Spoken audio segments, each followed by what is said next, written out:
we actually have some good news for you for once to begin. And that is that Jeremy Renner is out of the hospital. Oh, good. This is fantastic news. Yeah. Apparently his chest was crushed. Ah, okay.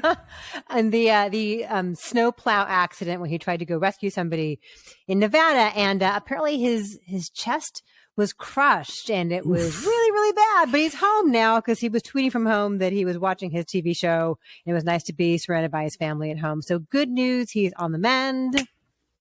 Excellent. Yikes. Can't keep Hawkeye down. The Last of Us finally debuted on HBO over the weekend. We're going to do recaps of it over at our Patreon. We'd love to see you there, and we'll have a link to that down below. You and I had never played the game, but had heard so much from so many people about how important it is. So we had to go check it out. For sure. Yeah. And, if you are not already a member of our Patreon, you're missing a lot of fun stuff. We've been doing a lot of recaps of pretty much all the Disney Plus, Marvel and Star Wars shows, but also, Hulu things like Pam and Tommy and The Great and, just things that pop up along the way that we think are cool. We're going to be talking about Rian Johnson and Natasha Lyonne's Poker Face coming soon on Peacock. So, that and more over at patreon.com/BFestAllDay. A good time to see us. Yeah. Our good friend Brian O'Bear from Silver Sun Pickups was telling me that the game, The Last of Us, was his most profound narrative experience he's ever had. And all the people who I've heard, my editor, Brian Tallarico at RogerEbert.com, people who say it's impossible to imagine how they're going to translate this game, which is so life-changing, into an actual television series. And the history of video games being transferred into other media is fraught with, littered. Anyway, so we'll talk about that on our Patreon. We have that. Over the weekend, we had our LA Film Critics Awards dinner. I missed being able to see you and hug you. I'm just this close to being ready to be in a crowded room of people indoors, but I'm just not there yet. So yeah, I opted not to go this year, but it looks like everybody had a great time, and all the honorees showed up, including Jerzy Skolimowski, who you presented with. Whose name we've been saying wrong. Oh, please. Jerzy. Jerzy. Okay. Jerzy Skolimowski. We said his name wrong in our EO review. Gotcha. Jerzy, the sweetest man, 83-year-old Polish filmmaker who did EO, which we loved. His wife, who's also his screenwriter, Ewa Piaskowska, was there. She's cool as shit. She's really fun. But yeah, all of our winners came.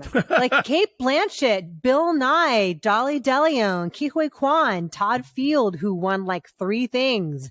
It was a great night. And, Guillermo del Toro was there because he was our best animated winner for Pinocchio. So it was great. And then the Critics' Choice Awards happened on Sunday night. And again, the same kind of folks who keep winning, Cate Blanchett, Ke Huy Quan, keeps happening. I don't know what Cate Blanchett's speech at LAFCA was like, but did you see her Critics' Choice speech? I did not, but one thing that she did in her LAFCA speech was to take the time to shout out all the other amazing performances from actresses this past year. Right. Well, she kind of took it a step further at the Critics' Choice and basically said, can we please get rid of this hierarchy of, art, things of trying to make these performers compete against each other, or to presume that there's only one or there's only 5. And she's not wrong. I mean, I kind of hate having to rank anything ever.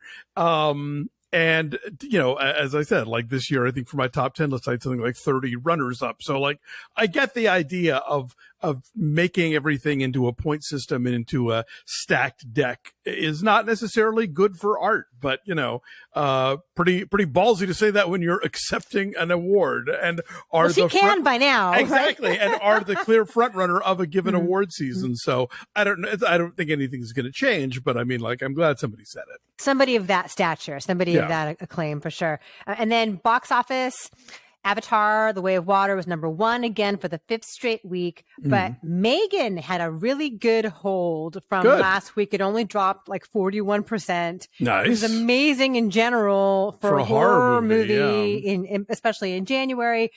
It has made $90 million globally. Wow. Megan's very high tech.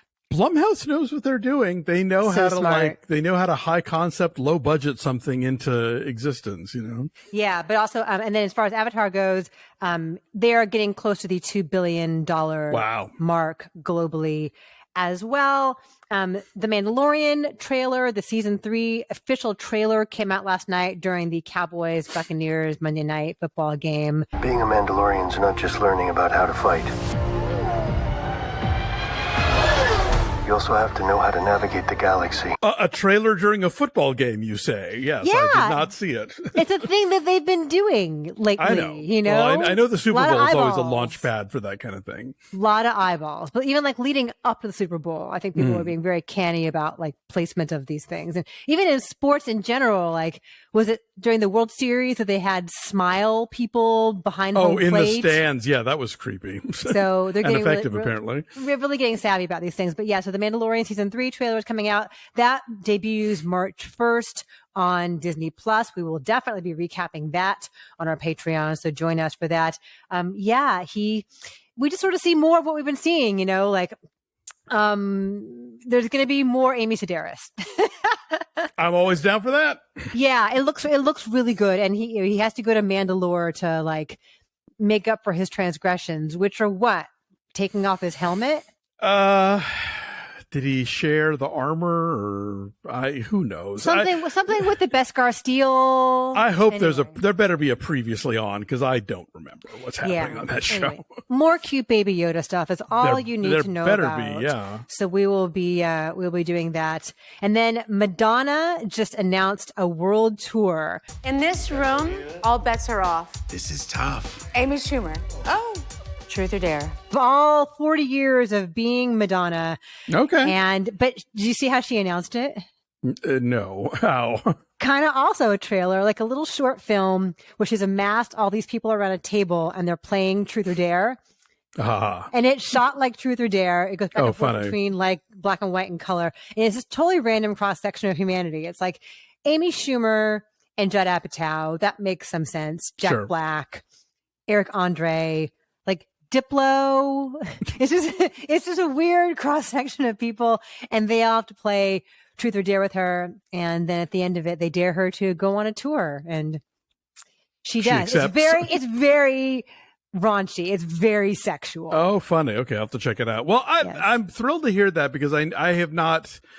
The last time I saw Madonna on tour was in the 1980s, I think. I was going to say, have you seen Madonna on tour before? I saw her on the I'm Breathless tour. So that's, when Dick Tracy came out. Okay, that's 1990. 90, yeah. Okay. Right? That's the last time I saw her live. But from what I have friends, obviously, who have gone to see every show since then. And, it's the law. And they, apparently she goes through degrees of discomfort with everything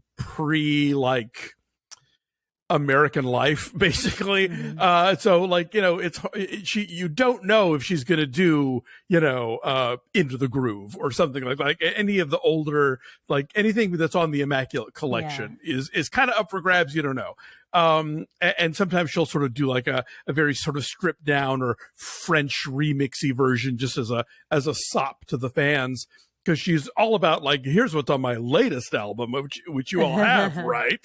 So yeah, if she's embracing the totality of the Madonna experience, then good for her. Yeah, I saw her maybe 20 years ago at Madison Square Garden when I was still living in New York, and I recall she did an acoustic guitar version of La Isla Bonita, where she's playing the guitar. Oh right, no, I remember her playing the guitar. It was a big thing. Yeah. Yeah, and then she did like a different version of Holiday, as you say, she'll find a new way to get into Holiday, which I guess is smart. We've all heard Holiday a million times. Why not have fun with it? So that begins July 15th in Vancouver. Is a 35 city tour. She'll be in LA at Staples Center, which I will never call Crypto.com Arena in September. So will you go to the Madonna concert? Let us know. I'm curious to know if you guys care about that.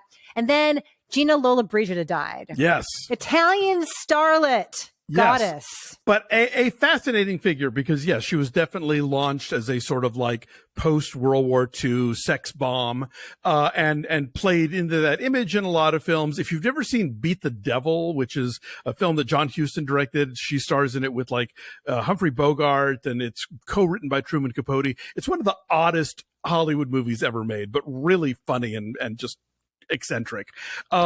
But she had this amazing life where she was this sex symbol, and then she was like, fuck it, and kind of walked away from movies, became a photojournalist, got an exclusive interview with Castro, ran for the Italian parliament, like just did a bunch of really cool stuff. She's not like your typical like starlet who had nothing else to offer the world. She was a really complex woman and had a really fascinating life. A long, interesting life at 95. Yes. So R.I.P.